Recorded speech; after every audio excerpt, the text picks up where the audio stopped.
volunteer levels places pressure on community organisations. Thank you, Senator Askew. The time for this debate has now expired. We'll move to question time. Senator Hume. Thank you, Madam President. My question is to the Minister representing the Treasurer, Senator Gallagher. Like my colleagues, I've been speaking to businesses across Australia about their experience of Labor's cost of living crisis on them and on their operations. Now, one business owner told me that the cost of supplies was increasing 30% week on week. Interjections are disorderly. Minister, what is this Labor government doing to alleviate this inflation on small businesses, and does she agree with her colleague, the Assistant Treasurer, that there will be hyperinflation? Minister. Thank you, Madam President. I welcome the opportunity to talk about Labor's economic plan to address the cost of living crisis that we inherited from a government that had wasted a decade, that had not dealt with the policy challenges, that they had their head in the sand and used the budget like it was money made available for the National Party. That's what we are fixing. And we accept that businesses are under a lot of pressure. They haven't had an energy policy for the last 10 years. 22 failed policies under your government when you were in power. That's what small business is saying to us. Yes, there are challenges, but we need to deal with them, and Labor's economic plan does exactly that. And in terms of dealing with the cost of living crisis, we have made submissions to the Fair Work Commission to make sure that working people, those on the minimum wage, actually get a decent pay rise. We've extended some of the pandemic payments that your mob had ended or were going to end, and we've kept them going. We will debate this week the climate change bill to put in place the regulatory and legislative framework Minister, to deal with the impacts. Just a moment, Senator Hume. I'm running the Senate, thank you, and I will call senators when I'm good and ready. Thank you, Senator Hughes. Senator Hume. Thank you, Madam President. Point of order. A minute into a 2-minute answer, and the Minister hasn't answered a question about the effects of inflation on small businesses and specifically about the potential for hyperinflation. Thank you, Senator Hume. I believe Senator Gallagher is being relevant. Senator Gallagher. Thank you. And in response to the second part, the forecasts for inflation were detailed in the Treasurer's July update economic statement, but I am explaining to the Shadow Minister for Finance exactly what we are doing to put downward pressure on costs on businesses and households. I can go through it again. We've got childcare, we've got cheaper medicines coming in, we've got to bring forward of the training places to deal with the skills crisis that small business are also discussing with us after years of not dealing with workforce shortages and the skills training to make sure that young people and older workers actually have the skills that they need for the jobs of the future. They're just some of the things that we've done in 3 months as opposed to your 9 years of inaction. Thank you, Senator Gallagher. Before I call Senator Hume, I remind those on my right that Senator Hume has the right to put her question in silence. I struggled to hear her question. Senator Hume, first supplementary. Thank you, Madam President. And I remind the Minister that, in fact, childcare, COVID payments and minimum wages are doing nothing to help small business inflation. Another small business owner told me that she had begun absorbing fixed costs because with the other cost of living pressures, she didn't think that customers would be able to afford any additional price increases. So, Minister, what do you have to tell this business that will assist them in making sure that they can stay open and that they can stay profitable? And does she agree with her colleague, the Assistant Treasurer, that there will be more strikes? Thank you, Senator Hume. Minister. There was a lot in that question. As the Prime Minister has said, this government is pro-business. We are pro-working with business to deal with the challenges that they are dealing with right now after a decade of— Minister Gallagher, please resume your seat. Minister Gallagher, please continue. Oh, thank you. Thank you, President. After dealing with a decade of wasted opportunity and inaction by those opposite that have the nerve to come in here now and start blaming us for the economic challenges that we have inherited. These didn't happen overnight. They didn't happen on the 21st of May. They've been brewing for years. Skills, climate change, energy policy, dealing with the challenges in visa backlogs, in migration, all of the issues that we are responding to now after your government had its head in the sand because you were too busy fighting each other or throwing dodgy cash for the National Party. Thank you, Ministers. Senator Hume, second supplementary. Thank you, Madam President. I've also had a small business, in fact more than one, tell me that they're currently working through plans to lower hours for staff in expectation of an economic downturn. What does this minister have to tell these businesses who see no plan from this government? And does she agree? And does she agree with her colleague, the Assistant Treasurer, who said that under a Labor government there would be a very rocky economic period? Thank you, Senator Hume. Minister Gallagher. Thank you, Madam President. Well, I can assure the Shadow Finance Minister that we will be working closely with small business. They were at the table at the Jobs and Skills Summit. They were deeply involved in the discussions through their peak organisations. Minister, please resume your seat. Thank you, Minister. President. We were working with small business and their industry representatives, and business was very well represented at the Jobs and Skills Summit. So we will be dealing with the things that they want to see dealt with, like skills, like increasing the migration numbers, like dealing with climate change, like putting in place an energy policy by supporting them in terms of some of the challenges around cyber and digital.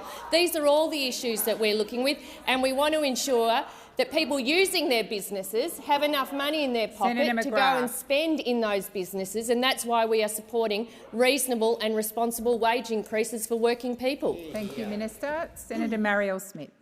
Thank you. My question is to the Minister for Finance and the Minister for Women, Senator Gallagher. Can the Minister update the Senate on the outcomes of last week's Jobs and Skills Summit and how those outcomes will benefit Australians? Minister. Thank you. I thank Senator Smith for the question and for her all the work that she did in the lead-up to the Jobs and Skills Summit. Right across the government, our caucus, more than 100 roundtables were held in various locations. I did one with Senator Urquhart in northern Tasmania to listen, very well represented, more than 70 people, businesses, NGOs, everyone coming together to work with us to talk about the challenges that they want to see. The summit brought people together to agree key actions to build the stronger economy that we all want to see and help set a clear direction for future work. Putting full employment and productivity, remember that word, productivity, you didn't see much of it, did you, when you were in government, at the centre of our economic strategy, and recognising that equal participation and opportunities for women are critical to that. We agreed 36 immediate initiatives, including extra money for fee-free TAFE and fast-tracking of those fee-free places, more and better investment in social and affordable housing, an extra $4,000 income credit so aged pensioners can work more and earn more before it affects their pension, responsibly increasing the permanent migration target to address those crippling labour shortages that small business is telling us about, beginning the work to repair the broken bargaining system and strengthening flexible working arrangements. After a decade of division and delay, conflict and complacency, this is what can be achieved by a government that is inclusive, collaborative and consensus-seeking. By refusing to participate, not one of you attended. Mr Littleproud did, all credit to him. It's clear that the opposition wants nothing but a decade of flat real wages, falling productivity and falling living standards. Senator McGrath. Senator Marielle Smith, first supplementary. Can the Minister outline the areas of policy that were discussed at the Jobs and Skills Summit and update the Senate on where there was broad agreement among those who were represented at the summit? Minister. I will, and I can tell you from being in that summit for 2 days how many people spoke to me about the environment. Sorry. Order. Thank you, Minister. Thank you, President. I can't tell you how many people who attended the summit came up to me and said how refreshing it was that they had a government who was prepared to sit down with them for 2 days and talk to them about all of the issues affecting them. It was a broad range of people right across the community, and they wanted a better skilled and better trained workforce, addressing skill shortages and strengthening the migration system, boosting job security and wages, promoting equal opportunities and reducing barriers to employment, and maximising jobs and opportunities in our industry and our community. This is what the summit determined to be the priorities, as was making gender equality a core economic priority. There were significant agreements reached. It's a shame those opposite couldn't be bothered coming. Senator Marielle Smith, second supplementary. Thank you. Can the minister explain what progress was made at the Jobs and Skills Summit on restoring national leadership on gender equality? Minister. Thank you. I can. And this was a very serious part of the summit. It was kicked off by an all-women panel on equal opportunity and pay in a room where women made up a majority of participants. At the 1983 Economic Summit, there was only one woman in the room, Labor Senator Susan Ryan. But we know that women's equality is good economic policy, something that was recognised unanimously at the Jobs and Skills Summit. We also talked about our $5 billion commitment to make childcare cheaper for more Australian parents and allow more women to work more hours if they wished. We announced the chair of the Women's Economic Equality Task Force, Sam Mostyn, to maintain momentum on the ideas raised at the summit and advise the government on the National Gender Equality Strategy. And I said, and I committed to, as Minister for the Public Service, to expect that the APS should take a leadership position on gender equality, including through reporting to WGEA, setting targets to address gender equality and gathering data on how to make flexible work. Senator Cash. Thank you, President. My question is to the Minister representing the Minister for Employment and Workplace Relations, Senator Watt. Why is the Albanese government entertaining the proposal of the Australian Council of Trade Unions to reintroduce industry-wide bargaining? Does the minister realise that industry-wide bargaining will lead to more strikes and significantly disrupt a number of sectors of our economy? Thank you, Senator Cash. Minister. Thank you, President. Well, isn't it disappointing, President, that the only group in Australian politics who hasn't got the memo that what the Australian people want is more cooperation is the Liberal Party?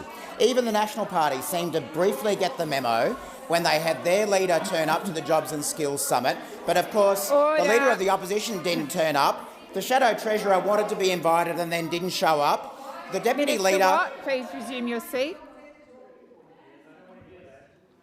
Please continue, Minister Watt.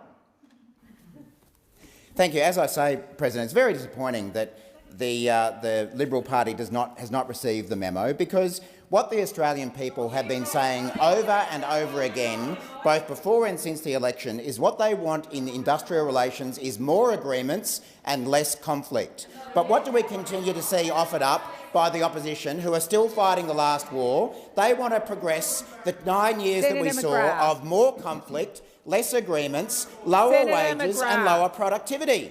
What a quadrella that is. If you could go to the races and make a bet on a quadrella and you're a member of the opposition, you would want more conflict, less agreement, lower wages and lower productivity. That is what you bequeathed the Australian people, and that is what you continue to want to offer the Australian people. Now, in terms of wage bargaining, the Albanese Labor government has made a very clear commitment that we will get wages moving in this country, and the way we are going to do that is by reaching more agreements. Business and unions agree that we need a new approach. That's why so many of them actually turned up to the summit, unlike anyone up until about that row last week, to actually have a discussion. Please resume your seat. Those on my left particularly, and some senators in particular, Senator Hughes and McGrath, the running commentary is absolutely disorderly, and I would have asked you to desist. Please continue, Minister. Thank you, President. So we will legislate to ensure that workers and businesses have flexible options for reaching agreements, and that is all about bringing the current legislation up to date with a new government that wants to get wages moving. Now, Senator Cash referenced the ACTU. Of course, the ACTU aren't the only people to welcome this approach. I heard Alexi Boyd from Cosboa this morning on the radio. What we are hearing from our members is some of them are saying this is something they would like to look into. Thank you, it's Minister as simple Watt. as that. Your time has expired. Senator Cash, first supplementary. Thank you. A supplementary question. Will the minister guarantee that any changes the Albanese government makes to the Fair Work Act will not result in more strike action being taken? Thank you, Senator Cash. Minister. Thank you, President. Well, as I say, this change, which has been agreed upon by businesses and unions at the summit, is about better pay for workers, particularly for women. It's about more productivity in the economy, not less. It's about more agreements rather than continuation of the 9 years of conflict that we saw from the last government Minister Watt, that please did nothing. resume your seat. Senator McGrath, I did ask you during the last series of questions to not do the running commentary. I would ask you to stop doing the running commentary, please. Minister. Thank you, President. So what will change as a result of these legislative changes from this government is that more businesses will have access to simple, flexible and fair agreements, and more workers will get pay rises. So as I say, that's why Alexi Boyd from Cosboa was on the radio this morning saying that what she's hearing from her members is that some of them say it's something that's worth looking into. Unfortunately, the party that presents itself as being the friend of small business is actually running against small business and not listening to small business. Minister, please resume your seat. Senator Birmingham. Thank you, President. Point of order on question of direct relevance. Senator Cash's supplementary question went very specifically to the rates of strike action that could occur under government reforms, simply seeking a guarantee from Senator Watt that there would not be an increase in the incidence of strike action. He hasn't mentioned strike action once in his response. With 12 seconds remaining, President, I invite him to give that guarantee. Thank you, Senator Birmingham. I do believe the minister's being relevant, but I will listen over the next 12 seconds. Minister. Thank you, President.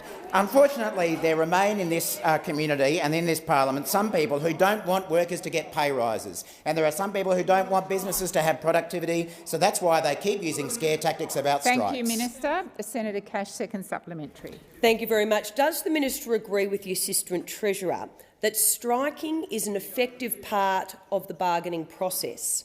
Why is the government promoting workplace conflict instead of employees and employers working together?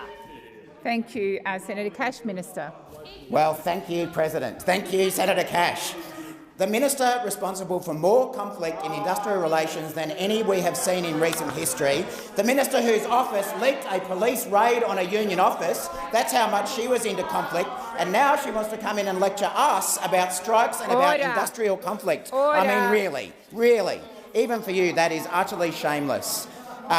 Everyone knows— Minister, please resume your seat. Please continue. Thank you, President, and thank you, Senator Cash. I welcome every question you ask about industrial relations. Now, I noticed that there was one member of the opposition who did have the decency to admit that his government had been so failed, and that is the man who is now apparently known as Soccer Dad Matt Canavan, who on Twitter a couple of days ago said that when Australia became a nation in 1901, the average Australian had to work for 18 minutes to earn a loaf of bread. By 2019, that loaf cost just 4 minutes of work. Over the past 3 years, we have gone backwards. Thank you, Senator Canavan, for telling people that it now takes 4 minutes and 21 seconds to earn your daily bread as a result of your government. Senator Faruqi. My question is to Minister Wong, representing the Prime Minister. Minister, the recent climate-fuelled floods in Pakistan are having horrific consequences. To date, 1/3 of Pakistan is underwater, 33 million affected. The death toll is more than 1,000 people, 1 million homes have been wiped out, and 500,000 people are living in tents. This is the deadly face of the climate catastrophe. Early estimates show that the damage from the floods is more than $10 billion. The UN has called for $160 million in emergency aid. Australia has so far promised a measly $2 million in aid to Pakistan. Just $2 million. This is nowhere near our fair share. Minister, will the government take responsibility and provide more aid to Pakistan, commensurate with our wealth and contribution to the climate crisis, and equivalent to the scale of the disaster? Minister. Thank you, President, and I thank the Senator for her question, and I also acknowledge her and her family's personal connection with Pakistan, along with many others in the diaspora for whom this has been a very difficult time. The Senator is right. This is a disaster on a truly massive scale. 33 million people affected, including through displacement and loss of livelihood. We've seen lives lost, including those of children. And on behalf of the Australian Government, as I did last week, I extend our sympathies and condolences to the families and communities in Pakistan that have lost loved ones, and to the many who have been affected by the devastating floods. We announced a contribution, as the Senator has indicated, through the World Food Programme of $2 million to assist the Pakistani government and its people respond to immediate humanitarian needs, particularly focusing on those who are disproportionately affected, including women, children and the vulnerable. In relation to the request, I would make a few points. The first is Australia will consider further support in consultation with international partners following the launch of the UN Flash Appeal. It is the case that our initial response is on par with many other medium-sized donors. To be frank, there are humanitarian demands around the world, including in our near region, and just as we would always like to be able to fund many of the good ideas that were discussed at the Job Summit, so too when it comes to humanitarian aid, I always have, and my ministers in the portfolio always have more requests. Thank you, Minister. Your time has expired. Senator Faruqi, first supplementary. The people of Pakistan, Minister, are paying the price for the insatiable appetite of wealthy colonial countries like Australia to keep digging up coal, gas and oil. This obsession is leading to these deadly consequences. Given the death and disaster this is inflicting on the people in Pakistan and the global south, who did little to contribute to the climate crisis but are the most vulnerable, will the government now act urgently and commit to no new coal and gas?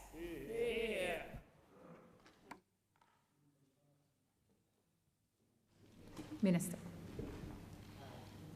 First, there was much in that question with which I don't necessarily agree, but I do agree with the proposition that those who are most vulnerable in this world are most vulnerable to climate change. And so where you already have poverty, where you already have poor levels of infrastructure, poor levels of economic resilience, then those communities and those nations are far more vulnerable to climate change and far less able to respond. I would make the point, as I made when I had the privilege of being Australia's Climate Minister, that pointing the finger at each other when it comes to resolving the global action on climate change was less productive than finding agreement about how we start to reduce emissions. The Senator is right that the vast majority of emissions already in the atmosphere are as a result of developed countries. I would make the point going forward. Thank you, Minister. Your time has expired. Senator Faruqi, second supplementary. Minister, we owe it to the people of Pakistan and all others who are on the front line, suffering the worst consequences of the climate crisis, to do everything we can to tackle it. We need fast action on methane to keep a 1.5 degrees centigrade future within reach. Will the government today commit to joining and signing on to the global pledge to cut methane emissions by 30% by 2030? Thank you, Senator. Minister. I agree. The government agrees that we need urgent action, and it is a pity that this country has spent nearly a decade fighting the climate wars, which have come at the cost both of jobs and opportunities here in Australia, but also have meant we have not been part of the solution when it comes to global action on climate. And in that context, I am disappointed to see some commentary from the Greens party that the climate wars aren't over. And what I would say to you is that I think Australians have made it clear they actually want a way forward. They want solutions. And whether it's those opposite or, on occasion, those at this end of the chamber, they seem to be more interested in the political benefits of conflict. Oh, sorry, Senator Faruqi, you weren't in my line of sight. Yeah, no, that's all right. I just want to go to relevance. More than half the time has expired. I had a very specific question about whether the government would commit to joining the global pledge to cut methane emissions. Senator Faruqi, the minister is entitled to take into account the preamble and the question, and I do believe that the minister, you did have a broad preamble, I do believe that the minister's being relevant. Minister. Thank you. There was quite a long preamble to which I think I am entitled to respond. I think we have made public our consideration of the methane issue that you have raised. But I would make the broader point that what we can do is make sure that we get over the climate wars we've seen over the last 10 years. Thank you, Minister. Your time has expired. Senator Ciccone. Thank you very much, President. My question is to the Minister for Agriculture, Fisheries and Forestry, Senator Watt. Last week's Jobs and Skills Summit, held right here in Parliament House, brought together industry groups, business leaders, unions and advocacy groups to address workforce issues right across Australia. Can the Minister please detail to the Senate how the outcomes from this summit will benefit the ag industry right now? Minister Watt. I thank Senator Ciccone for another great question about agriculture and industry I know he's very interested in. Firstly, I just want to echo the words of the Prime Minister, who said in relation to the summit that it delivered outcomes that even he could not have hoped for. To see the leaders of groups, divided for so long under the previous coalition government, come together to discuss these major workforce and training issues was really something special, and that was certainly the mood of the room. And that applies to agriculture as much as to other industries. The National Farmers Federation and its members were in the same room as unions covering agricultural workers for the first time in many years, and I thank all of those participants for their collaboration and for putting the interests of industry, farmers and workers first rather than political games. And there were some great outcomes from the summit that will benefit the agriculture sector straight away. The government announced an additional $1 billion in joint funding with the states for fee-free TAFE in 2023, and I'll be working with industry, unions and rural Australia to ensure that agriculture gets its fair share. We also announced that the migration cap would be lifted from 165,000 to 195,000, including 34,000 places for the regions, an increase of 9,000 on that the previous government put in place. And again, this increase will help some of the gaps in agricultural's workforce.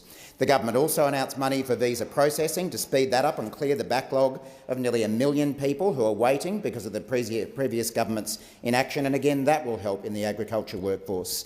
And these measures, of course, come on top of the government's existing commitments, including to expand the PALM scheme and strengthen worker protections. At the end of the summit last week, the NFF President Fiona Simpson said that they got sick of waiting for action under the previous government. The ag sector waited for a number of years for the ag visa, they waited for years for investment in training, they waited for years for any movement, and now we're already delivering after 107 days. Senator Ciccone, first supplementary. Thank you, President. That's wonderful news. Thank you, Minister. Can the Minister outline what measures from the summit will be implemented to alleviate these workforce issues in the agriculture industry over the next 12 months? Minister. Thank you, President, and thank you again, Senator Ciccone. In the lead-up to the summit, a historic meeting was held between agriculture and processing employers, unions and government.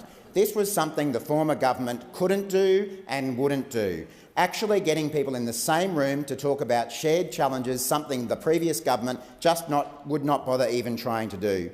And as a direct result of that meeting, we have established a tripartite agriculture workforce working group to progress an agreed list of items needing further consideration. During the Jobs and Skills Summit, the NFF, Australian Pork Limited, Wool Producers Australia, JBS and the Australian Meat Industry Council joined the ACTU, the AWU, UWU and the Meat Workers Union at a signing ceremony to try and find agreement on these issues moving forward. This group will pursue solutions to better skill, attract, protect and retain workers across the ag sector. Having these different sectors who were once so divided come together was a fantastic step forward in dealing with these issues. Thank you, Minister. Your time has expired. Senator Ciccone, second supplementary. Thank you very much, President. And what great spirit of cooperation there was during the Jobs Summit last week. And I want to thank the Minister. Can the Minister also advise the Senate how this new spirit of cooperation compares to the previous approach undertaken by the coalition government. Oh, sorry, Minister. Thank you, President, and thank you, Senator Ciccone, for observing the spirit of cooperation. It sounds like some others could learn from that. One of the things that was mentioned during the press conference that we held, a press conference that we held with the NFF, its members and every union that covers the agriculture workforce, one of the things that was mentioned was how unlikely this tripartite working group would have been under the previous government. And it's no surprise when you have the leader of the National Party, who says he represents farmers, consistently hurling insults at the nation's peak farming body. Previously, he claimed that they don't represent farmers, they're only the peak body for farmers. He's called them ignorant, and just last week he called them cowards. No wonder the former government, with an attitude like that, couldn't deliver a single worker under their agriculture visa scheme. They couldn't get consensus within their own coalition, let alone within the wider sector. It's just more of the same from the Liberals and Nationals, dividing Australians instead of bringing them together. But I will give Mr Littleproud credit for turning up, because who wasn't there? The one person who wasn't there was the Leader of the Opposition, Mr Dutton. Thank you, Minister Watt. Your time has expired. Senator Roberts. And it's for Senator Gallagher for the Minister for Health. A peer-reviewed paper last week in the establishment scientific journal Vaccine examined Pfizer's COVID vaccine randomised phase 3 clinical trials data. It used the World Health Organisation's framework made for this purpose, the Brighton Collaboration on Adverse Events of Special Interest. Authors include virology and pharmacology experts from UCLA, Stanford, University of Baltimore and Queensland's Bond University. The paper concluded that Pfizer's vaccine was associated with a 36% increase in serious adverse events. The most common were coagulation disorders and acute cardiac injury. In every 10,000 people injected, 18 will experience a life-threatening or altering medical complication. Serious adverse events from Pfizer's COVID vaccine are 4 times higher than any benefit in reduced hospitalisation.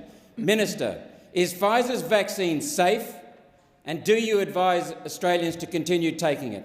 Thank you, Senator Roberts. Minister Gallagher. Thank you, President. And I must say I haven't read the paper that Senator Roberts is citing from, but in answer to his question, are the vaccines safe? Yes, they are. They have prevented, the successful deployment of vaccinations across the world have prevented probably millions of deaths from COVID-19, particularly in those vulnerable populations, older people, people who have a disability or are immunocompromised. And we've done very well here in Australia. We've got some more to do in terms of 4th doses, where it's only still, I think, about 40% of eligible people have received their 4th dose. But the vaccine is safe. It's been an incredibly effective health measure to manage the pandemic, to protect lives and to protect economic loss that would have otherwise occurred from such a serious global pandemic. And I think we have put our trust in the health experts in Australia from the beginning of this pandemic. Their advice hasn't changed. ATAGI, who have considered all of the matters, the scientific panel that have looked at them, the TGA, who has approved the vaccines, they have been through rigorous processes to ensure that they are safe. And where there have been adverse events, and there have been, unfortunately, including serious adverse events from the loss of life, the advice has changed, and the vaccine program was changed to deal with that. And where there have been adverse events, they have all been reported publicly on the TGA website so that people are able to see the data and see the changing health advice around the vaccines. But yes, they are safe and people should have their vaccine, including their 4th dose. Thank you, Minister. Your time has expired. Senator Roberts, first supplementary. 63 million COVID injections means up to 113,000 Australians suffered serious adverse events. Since the vaccine's release, all-cause mortality after allowing for COVID deaths is at record highs. This paper proves COVID vaccines cause serious side effects, in 13 cases fatal. The TGA admits children are being given myocarditis and pericarditis. Minister, where's the Royal Commission that your own COVID committee called for? Thank you, Senator Roberts. Minister Gallagher. Thank you, President. Well, we didn't call for a Royal Commission into the in vaccine safety. So let's be clear on that. As Chair, there was a recommendation about looking at all aspects of the pandemic response, but it is different, and I don't want to be involved in any conspiracy about vaccines. Thanks very much. They are safe. The evidence has been provided. The data is available on the website. And I would say to Senator Roberts, because I do have time for you, Senator Roberts, we have good discussions and have had through the pandemic, is if you are concerned by this paper you have read, I would urge you to refer it to the TGA or to the AHPPC or to ATAGI and get their considered opinion on it to see whether there are, to see and perhaps listen to the other side of those experts who've been working on vaccine and vaccine safety. Thank you, Minister. Senator Roberts, second supplementary. The vaccines are causing coagulation disorders, and this will show in a reduction in live births. The Australian Bureau of Statistics receives live birth data 6 weeks post-death, so we should be seeing 6 weeks post-birth, so we should be seeing live birth data to June 2022. Yet the ABS data stops at December 2020. Minister, why is this government holding back 2.5 years of live birth data? What are you covering up? Minister.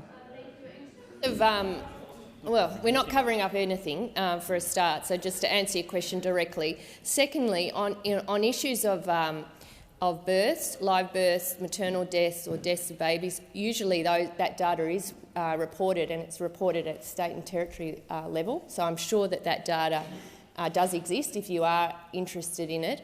Where there have been side effects from the vaccine, and there have been some, I'm sure many in this chamber got them, headaches, feeling a bit tired and escalating into more serious conditions, they have been appropriately managed and advised on by all of those experts. So when there was some concerns about blood clotting and myocarditis in young men, I think in teenage boys particularly, those issues were addressed and were managed, including by providing advice to anyone who is a vaccination provider to keep an eye out for any conditions like that. And you'll see from the data that the TGA...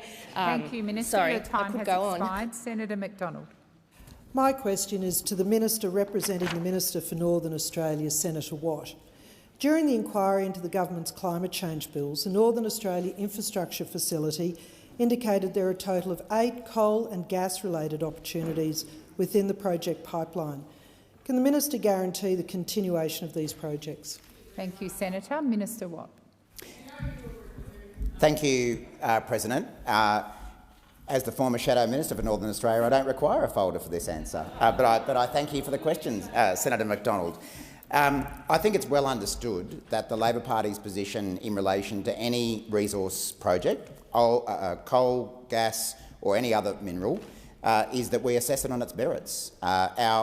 We do not have the same position of the Greens, which is a blanket ban. We do not have the position of the opposition, which is to support every single project without having a look at the environmental or economic benefits of it. We have a sensible approach. So our position is very simple. If a particular project stacks up economically, environmentally and socially, then it will go ahead. Every project will go through the proper assessment proposals. Every project has to stack up economically. Every project has to pass the environmental tests and get the environmental approvals. So the projects that you're talking about are hypothetical in nature at this point in time, but should those projects be applied for, then we'll consider them on their merits. Thank you, Minister. First supplementary, Senator McDonald. Can the Minister outline how the proposed bill will affect the future investment decisions by NAIF, considering the government's commitment to increasing gas supply? Thank you, Senator. Minister Watt. Thank you, President, and thank you, Senator McDonald. Again, the position being put forward by this bill, this historic bill from this government, is that what we will do for the first time is lock in an interim emissions target of 43% by 2030. It's a real target. It doesn't rely on technology that has yet to be invented, and that is, of course, a pathway to net zero by 2050. And I might say to Senator McDonald and other members of the opposition that these targets are targets that are already committed to by pretty much every resources company in the country. Every resources in the country that you care to think about has committed to net zero by 2050. They are all already making changes to reduce their emissions, and frankly, what this government is doing is actually just trying to catch up with where industry is on the way to then leading. It's something that unfortunately the former government didn't do. We saw industry get well ahead of the former government's policy, and all that did was deprive regional Australians of jobs. Thank you, Minister. Your time has expired. Senator McDonald, second supplementary. Thank you. That didn't answer my last question at all. Can the minister guarantee that no proposed or committed gas projects currently within NAV's pipeline will be refused financing as a result of changes under the legislation? Minister Watt. Thank you, President. I've seen no evidence whatsoever that this government intends to change NAIF's investment mandate or rules in the way Senator McDonald is talking about. Sorry? No. Senator Mackenzie, that is disorderly. Minister. Thank you, President. As the minister representing the Northern Australia minister, I have seen no evidence to speak of. Thank you, Senator Green, for reminding me. The only government that we have seen interfere with the NAIF's investment decisions about investing in resources and energy projects is the former government, which killed off a wind farm outside Cairns, the Caban project that would have delivered about 250 jobs to Cairns. Oh, sorry, Senator McDonald. A point of order. I specifically asked about the just a moment, Senator McDonald. Senator Green, I would ask you, if that was you, to desist. Thank you, Senator McDonald.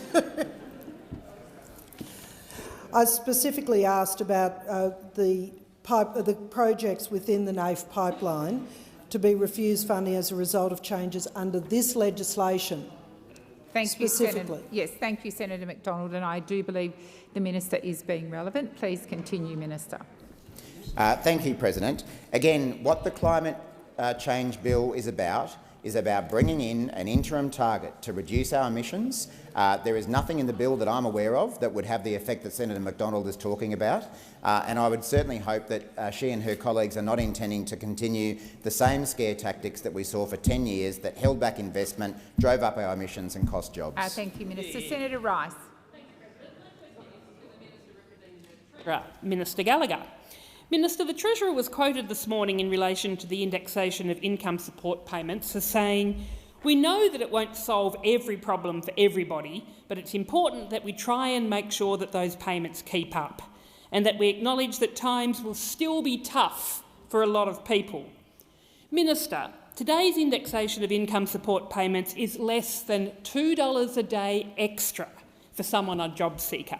This pathetic increase will leave millions of Australians in really tough times, with payments that are not keeping up, that aren't within cooey of the poverty line, let alone giving people enough to live on. Minister, poverty is a political choice. Why won't your government choose to increase the rate of job seeker above the poverty line? Thank you, Senator Rice. Minister Gallagher. Thank you, President, and I thank Senator Rice for the question. It's on an important topic and one which the government has been looking at closely in terms of, when we've been working through our line-by-line audit of those opposites' budget and how they used to allocate money to see how we can make sure that every dollar that is being spent is actually quality spending and going to supporting Australia and the Australian people.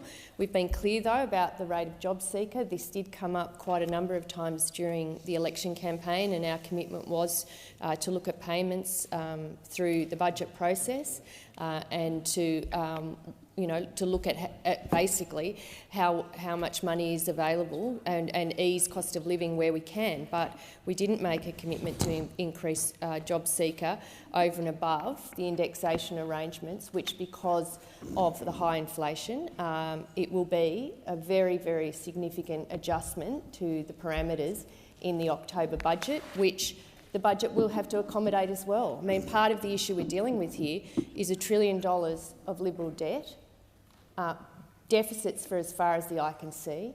We do need to be fiscally responsible as well. And they are the challenges facing us as we put together our first budget. We cannot just go and increase or fund all of the good ideas that we would like to fund because we've inherited an absolute mess from those opposite. Significant budgets, $1 trillion in debt, programs growing, terminating Senator measures McGrath. that have no funding beyond the next 2 years. These are the challenges that we're trying to grapple with. But rest assured, we will do a better job and we will care about people much more than those Thank you, people Minister. opposite The time did. has expired. Senator Rice, first supplementary. Thanks, Minister. Minister, you talk about spending every dollar in a quality way, of the $1 trillion of Liberal debt, of being fiscally responsible. And I repeat, poverty is a political choice. Can you explain then why you are choosing to implement the Stage 3 tax cuts, which will give $244 billion over the next 10 years to billionaires and the ultra-wealthy and to everybody in this place, while people on JobSeeker are forced to live below the poverty line? Thank you, Senator Rice. Minister Gallagher.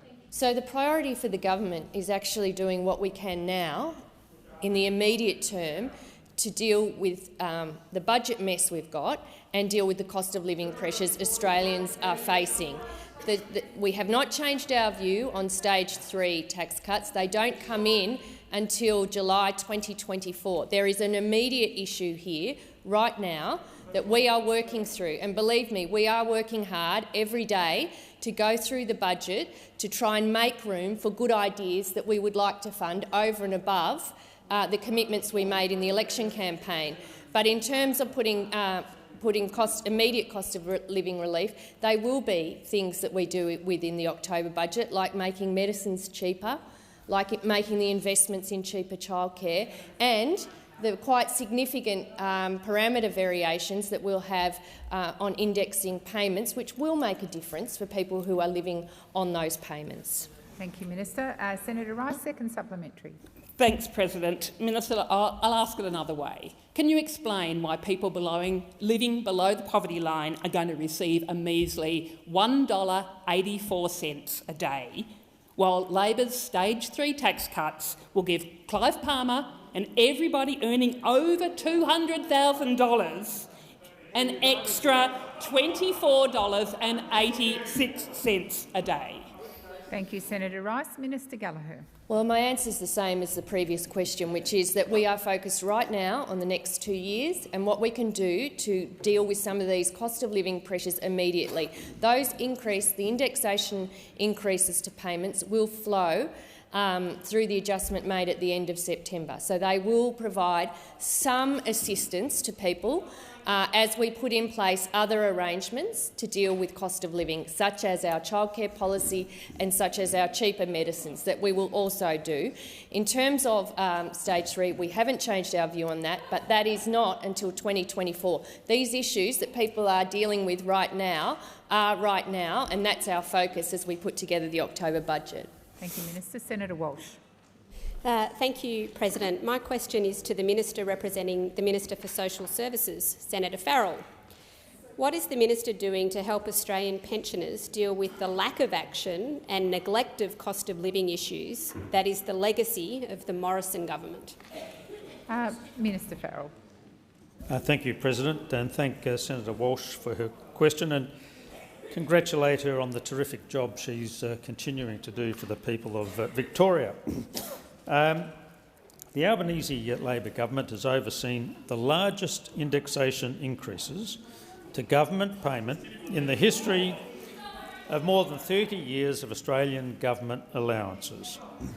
For Australian pensioners, they haven't seen a rise like this in over 12 years, over the entire length of the former cold-hearted Liberal National Coalition government that now sits opposite because the Australian people simply had enough.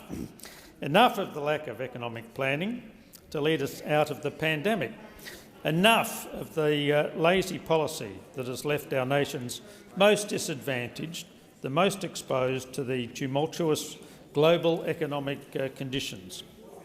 This government is committed to serving all Australians and ensuring that no matter what your circumstances, there is a strong social safety net to protect you when you need it most. This reflects the fundamental principles of this government to leave no one behind and hold no one back. This indexation will be yet another building block that we are putting in place to help ordinary Australians manage in challenging economic times that we face, ensuring the government payments keep up with the cost of living. Madam President, our government understands the challenges Australian households are facing with increasing cost of living pressures, especially those on low incomes. The measure to increase government payments by 4% demonstrates yet again how we are committed to a welfare system that supports the most vulnerable Australians, encourage those who are able to work or study and remain sustainable for future generations. Has expired. Senator Walsh, first supplementary.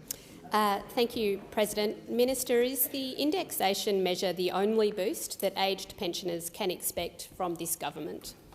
Minister.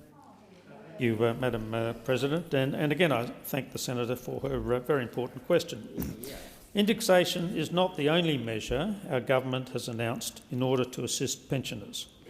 As discussed in the chamber this morning, following the Albanese's Albanese Government's Jobs and Skills Summit, we announced an increase in the amount pensioners will be able to earn before losing any of their pension. From the 1st of December 2022, pensioners on the old age pension will have their work bonuses income bank credited with $4,000. This will take the maximum work bonus income bank from $7,800 to $11,800 until the 30th of June 2023. The $4,000 increase will be added to each age pensioner's work bonus income bank up front. Thank you, Minister. Senator Walsh, second supplementary. Thank you, President. Minister, what else is the government doing to address the cost of living pressures facing Australians? Thank you, Senator Walsh. Minister. Thank you, Madam President. Again, thank the senator for her question and her commitment to the most disadvantaged people in our community. The indexation measures announced will go some way to easing the cost of living burden facing Australia. And some of our society's most disadvantaged people are feeling that most keenly. These indexation measures have been implemented to address the CPI rate increase of 4%. The indexation will continue to be applied on a 6-monthly basis. The factors causing price increases are multifaceted, and we must work to address them across budget cycles. We're spending around $126 billion on income support payments through the Social Security and Social Services portfolio, which encompass family assistance and student assistance payments in 2022 and 2023. Thank you, Minister. Your time has expired. Senator McLaughlin.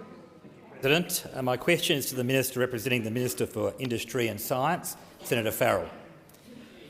Is the Minister aware of reports today that the Space Industry Association of Australia is asserting that there has been no substantial engagement with the space industry by any ministerial office in Canberra, that the space policy is in a vacuum, that the critical national space infrastructure projects totalling $2.5 billion are stalled on departmental desks, and it appears to many that space has fallen through the cracks in Canberra? And can the Minister reconcile his government's reported neglect of Australia's strategic and economic importance, space industry, with the government's stated commitment to the industry sector? Thank you, Senator McLaughlin. Minister Farrell. Thank you, Madam President, and I thank the senator for his question. We're certainly not letting space fall between the cracks, and you ought to know better than that, coming from South Australia, Senator. That's right. You know all about what the Malinowskis government is doing in South Australia. and what the Albanese government is doing nationally on this issue. We're revitalising the space industry, which for 10 years under your former government was left to wallow. Now,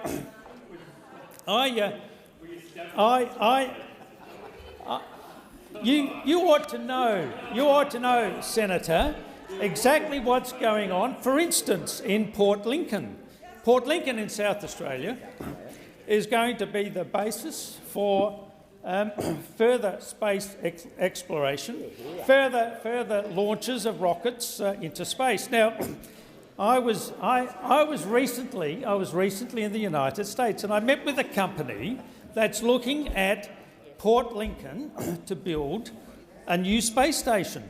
And the idea of this space station, you'll like this. It's a centrifuge.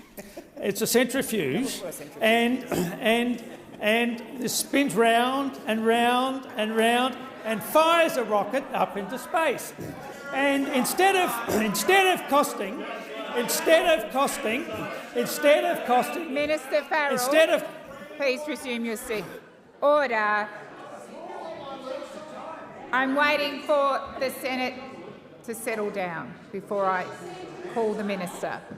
Minister Farrell. Thank you, Madam President. And it fires a rocket up into space. And instead of costing about $2 million per rocket launch, that costs about $250,000. So it's going to significantly reduce. Thank you, Minister. Your time has expired. Senator McLaughlin, first supplementary. Thank you, President, and I thank the Minister for his very comprehensive answer. And can I ask him, arising from that answer, explain the Space Industry Association of Australia's revelation that no space industry representative was invited to the government's Job and Skills Summit last week, despite the sector employing more than 10,000 workers and contributing billions to the national economy? Thank you, Senator McLaughlin. Order. Order. Minister. Well, I can't quite work out the Senator's line of questioning here. Either this government is doing something about the space industry and therefore creating all those jobs, or it's not. But you can't have it both ways, with due respect, Senator. The reality is, as a young man, I can remember rockets being fired at Woomera in South Australia. You let that entire industry go. You let that entire industry... Minister, thank you. Senator Birmingham.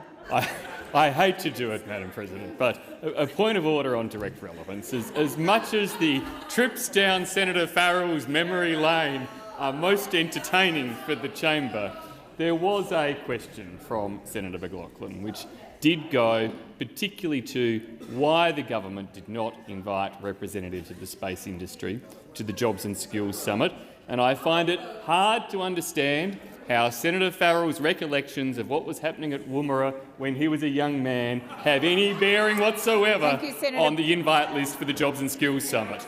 Thank you, Senator Birmingham. When there's quiet in the chamber, I will address your point of order.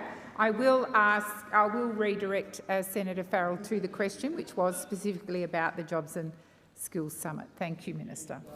With due respect, President, I thought I'd answered that directly in my first sentence. That didn't make any sense for what the senator was asking. Look, the fact of the matter is that the Jobs and Skills Summit that we held last week and that Senator Gallagher had a very significant contribution involved a whole range. Thank you, Minister. Your time has expired. Senator McLaughlin, second supplementary. Western Australians. Order. Minister, as you'll be aware, the government is yet to respond to the inquiry of the other place into the developing Australia's space industry, which reported in December. And can he please advise the chamber when we will receive a response to that report? Thank you, Senator McLaughlin. Senator Farrell, Minister. Well, let me tell you, and I'll reiterate what I started my comments with these questions about. the Malinauskas government in South Australia, very fine man, Mr. Malinauskas, and the Albanese government at the federal level will ensure that the space industry flourishes in this country. We're all about bringing industry back to Australia. You let it go. Do you remember about Holden's? What you did to Holden's in South Australia? What you did to Mitsubishi? Oh, that was a long time ago, but... Minister, please resume your seat. Order. Senator McGrath. I'm sorry. When those on my left are quiet, I will ask Senator Birmingham for his point of order. Thank you, Senator Birmingham. President, again, a point of order on direct relevance. We seem to be on the rather earthly matters of cars at present from Senator Farrell, rather than, of course, the actual question that relates to the space industry and the jobs from the space industry. Thank you, Senator Birmingham. I do note Senator Farrell was just getting started, but I'm sure he will get to the directness of that question. Minister.